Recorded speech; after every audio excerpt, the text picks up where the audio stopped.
రా కుమారా దిగు. పొద్దున్నుంచి బేరాలు లేవేంటా అని చూస్తున్నాం. కరెక్ట్ గా టైంకి వచ్చేసావు. నీ లైసెన్స్ ఏది, దీని ఆర్సీ బుక్ ఏది, చాసిస్ నెంబర్ ఏది, ఇలా చాలా ఉంటాయమ్మా. చాసిస్ నెంబర్ అడుగుతున్నారే, మీరు మనుషులా అని అడుగుతున్నాను ఈ రోజు. చట్టాన్ని ఎదిరించేవారు లేరనుకున్నారా? నేనున్నాను. ఈ గుర్రంతోనే వెళ్తాను, మిమ్మల్ని ఎదిరిస్తాను. ఏం మాట్లాడుతున్నారు మీరు? చట్టాన్ని ఎదిరించేవాడు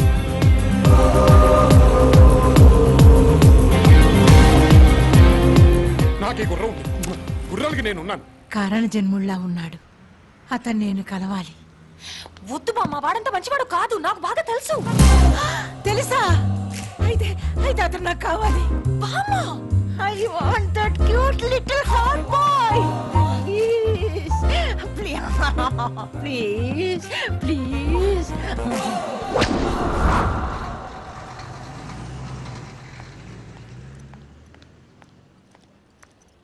రోజు రోజుకి గ్లామర్ పెరిగిపోతుందారా? అరే మామా, ఆకర్షణ ఎంటర్ అయింది అంటే మన ప్లాన్ వర్కౌట్ అయిందన్నమాట. నువ్వు సైలెంట్ కొను. రే ప్రవీణ్, దగ్గర నువ్వు తగులుకో. ఓకే. ఈ గుర్రం ఎక్కడం ఏంటి, పాత పాటలు పాడటం ఏంటి, ఏంటిది? రోజు రోజుకి బ్లాక్ అండ్ వైట్ రోజుల్లోకి వెళ్ళిపోతున్నాం. ఏమైంది నీకు? ఆకర్షణ లేని నా జీవితం బ్లాక్ అండ్ వైట్ లో కాక కలర్ ఉంటదేట్రా. అయినా ఈ రోజుల్లో ఎవరినెక్కితే మాత్రం ఎవరు ఊరుకుంటున్నారా? అందుకే గుర్రం ఎక్కా. ఏంటో లైఫ్. Excuse me. చూడరా, ఎవరో పిలుస్తున్నారు. మిమ్మల్ని. మదిలో వీణలు మ్రోగే, ఆశలెన్నో చెలరేగే. మదిలో వీణలు మ్రోగే, ఆశలెన్నో చెలరేగే. ఆ రేడియో కట్టే, లేనిపోని ఫీలింగ్ లో వచ్చేస్తున్నాయి ఇక్కడ. మీరేంటండి మళ్ళీ వచ్చారు? నేను మీకు దూరంగానే ఉంటున్నాను కదా. అయ్యో అలా అనకండి, మీరు మా ఇంటికి డిన్నర్ కి రావాలండి. ఈసారి ఫుడ్ లో విషయం పెట్టి చంపేస్తారా? అయ్యో మళ్ళీ. అంటే రౌడీలతో మీకు ఫైటింగ్ వర్కౌట్ అవ్వలేదు కదా పాపం. ప్లీజ్ ఆ విషయం మర్చిపోండి. నిన్న మిమ్మల్ని గుర్రం మీద చూసి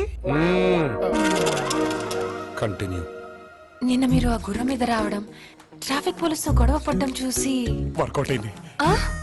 అదే అర్థమైంది. మీ ఇంటికి డిన్నర్ కి రావాలి అంతేగా? యాక్చువల్లీ మా బామ్మ మీకోసం. అయ్యో, మీ బామ్మ వండినా మీరుండినా మేము మీ ఇంటికి డిన్నర్ కి వస్తున్నాం. అదే కాదండి, మిగతా విషయాలు డిన్నర్ చేస్తూ మాట్లాడుకుందాం. థ్యాంక్స్. ఫస్ట్ తప్పకుండా వస్తారుగా? రాకపోతే మా బామ్మ మీద ఒట్టు. అయ్యో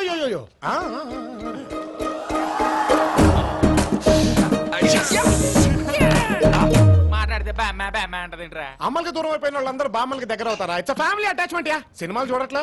సీతమ్మ వాకిట్లో సిరిమల్లె చెట్టు, రేపేమో వాళ్ళింట్లో నువ్వు కాలు పెట్టు.